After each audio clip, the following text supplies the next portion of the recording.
অভ্যুত্থানের নেতৃত্ব দানকারীদের নিয়ে আগামী ২ মাসের মধ্যে একাধিক রাজনৈতিক দল আসবে বলে জানিয়েছেন জুলাই শহীদ স্মৃতি ফাউন্ডেশনের সাধারণ সম্পাদক ও ছাত্র জনতার আন্দোলনের অন্যতম নেতা সার্জিস আলম। দুপুরে পঞ্চগড় সরকারি অডিটোরিয়ামে জাতীয় নাগরিক কমিটির আলোচনা সভায় তিনি এমন তথ্য জানান।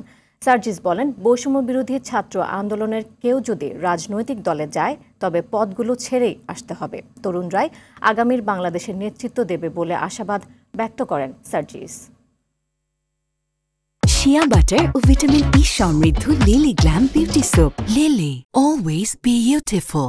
আগামী 2 মাসের মধ্যে আগামী বাংলাদেশে নতুন রাজনৈতিক দল আসবে, এক বা একাধিক রাজনৈতিক দল আসবে এবং এই অভ্যুত্থানে যারা নেতৃত্বে ছিল হয়তো তাদেরকে নিয়ে রাজনৈতিক দল আসবে। কিন্তু বৈষম্য বিরোধী ছাত্র আন্দোলনের যদি কেউ সেই রাজনৈতিক দলে যেতে চায়, বৈষম্য বিরোধী ছাত্র আন্দোলনের পদগুলো ছেড়ে তাকে যেতে হবে।